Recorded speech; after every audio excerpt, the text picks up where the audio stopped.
Hi folks, Puffin here with your Antifa News Briefa for August 24th, 2021.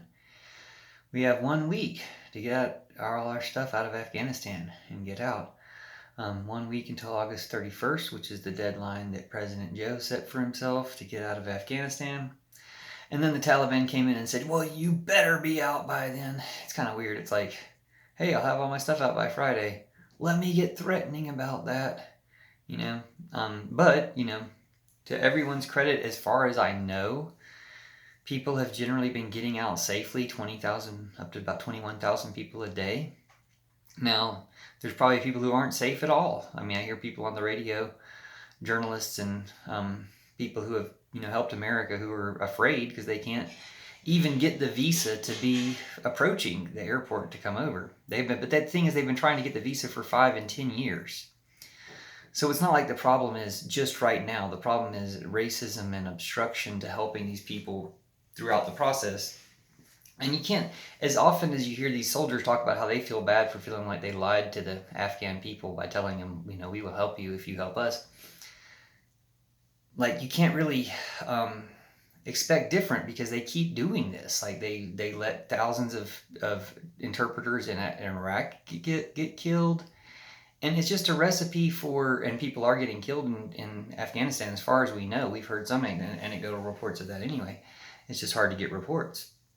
But you're setting yourself up for that when you keep abandoning people who help you, when you've lied to them, and then you say you're going to war to help some country, and then you just don't help the country. You just abjectly do not help the country. You hurt that country.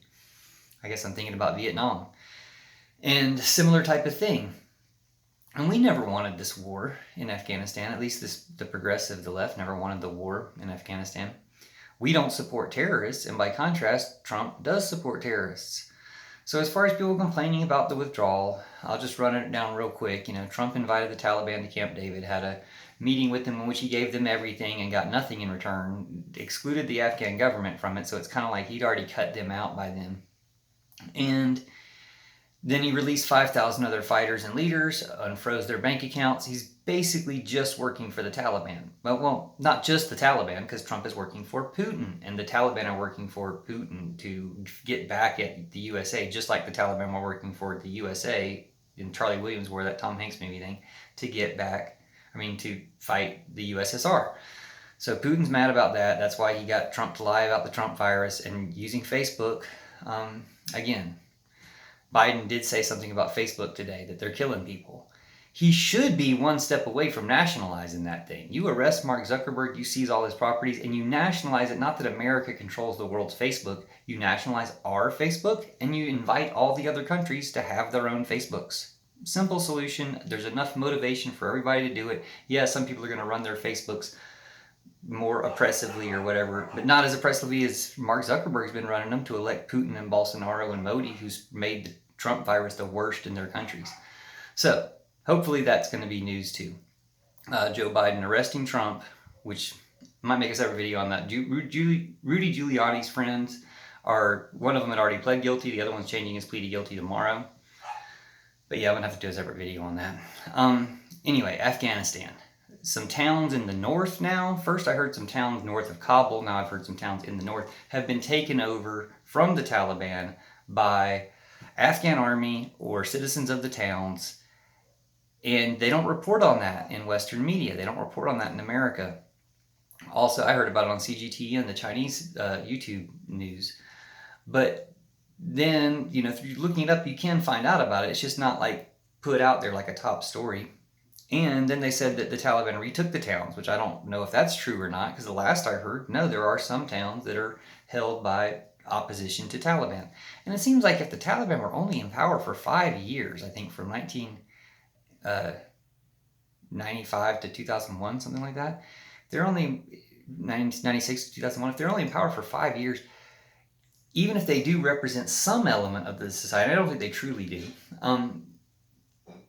the people who have lived there since then, 20 years, people have grown up without the Taliban rule and surely won't want to put up with it. And the young people are going to be the ones to decide. However they make that decision, they're going to be the ones to decide who's in power. I wish they'd start making that decision here in America, but we need voting rights to make that possible.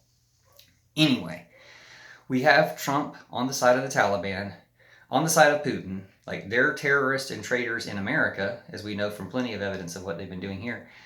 And they're supporting these terrorists in Afghanistan. And America had supported the same terrorists. It's a very similar situation. Trump setting up the Taliban to take over in Afghanistan, to, say, Reagan paying Iran to hold on to the hostages before he took over from Carter, to make Carter look bad, to make himself look good. Or a number of things similar to this. Reagan sponsoring Osama bin Laden in the first place, moving him up to Afghanistan to fight the USSR. These types of just fake wrong things to get into war that America likes to do, we need to cut them out. We need to stop war entirely, which is totally possible to do. Or we can have war games, where people just have fun with their military equipment, like testing, like an Olympics, a military Olympics. We don't need to actually fight anymore. It's so pointless. I mean, here you are trying to act like you're making best friends with the Taliban a week after they took back over without doing anything. First of all, they took over without doing anything. I mean, yeah, they had weapons, but I mean, you could have just walked and taken over the city like that, that could happen in America. You could have a bloodless revolution of people just walking and taking over a city. It's not going to be the Trumpers, because y'all are severely outnumbered. Y'all are like a severe minority that you don't understand, because online you've got all these Russian trolls making you feel like there's 1,000 of you for everyone that really exists. They're just not in America. And a lot of them aren't human, or they're just, bots and alternate accounts. But all those folks have got you tricked into praising the Taliban, because that's what Putin wants. We don't need to accept the Taliban. We don't need to be like, let's deal with them as a government, because they're not really legitimate. It's kind of all a setup, like a coup, your coup within a coup, because again, the Taliban used to work for America. Now that they're working for Putin, it's still a coup. It's not the Afghan people. And for that matter, America is the one that poisoned some of the Afghan people to get them to convert to Wahhabi Islam. I'm sorry if that's not the right word. Wasabi is what I want to say, the sushi spice.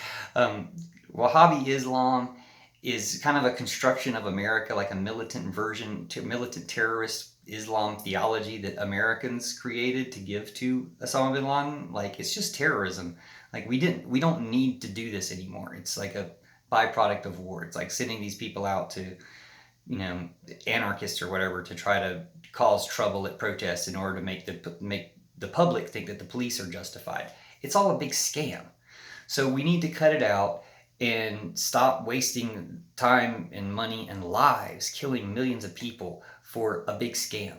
Trump is the end of it. Like, we can tell Trump's a big scam. He just admitted he got the virus and, he got the vaccine and, told his people to get the vaccine. Like, they won't know where to go. They're going to feel so betrayed from all sides.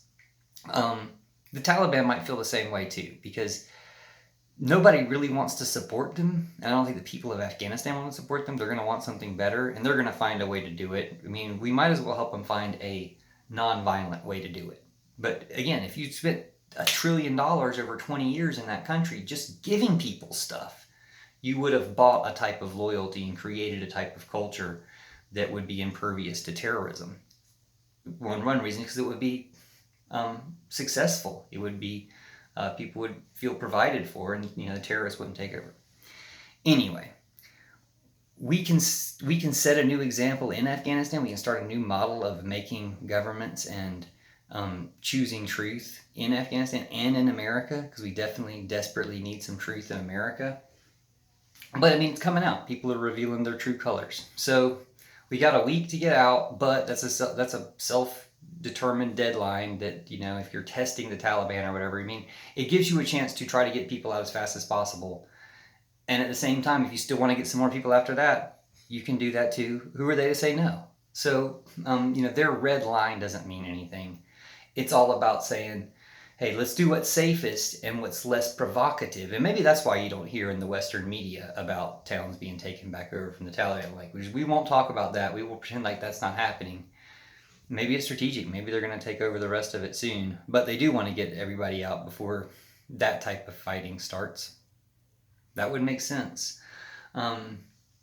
I wouldn't sell them short on having plans, but the Taliban, even if they are, all orchestrated by Putin, who thinks he's playing 4D chess, like he doesn't realize the time for war is done and the time for genocide is done and it's been done. And, there was never a good time for genocide, but, that's old stuff that we don't need to be rehashing. And his attempts to do it, his success at doing it, because they did kill millions of people around the world with the Trump virus. And, 700,000 so far, I think, in America. It's really bad and it's ramping up. It's, they're still trying to do it. It's the worst death rate ever in Florida right now, and DeSantis is still trying to trump it up. So, it's bad, but the situation is making people show what their true colors, is making people, abandon the military who claim they're always pro-military. It's making people show that they're like terrorists because they're praising the Taliban, Trumpers, I mean. And it's bringing all their anti-immigrant stuff to a head. We don't need to be afraid of people who are only trying to get here because they helped America in Afghanistan. Or we don't need to be afraid of people anyway. Like, seriously, like, we can lead by example. We can show a good life. We can spend trillions on helping others have a good life. And then everyone will want to be like us and will want to be like us again, too. Thanks for watching. See you soon.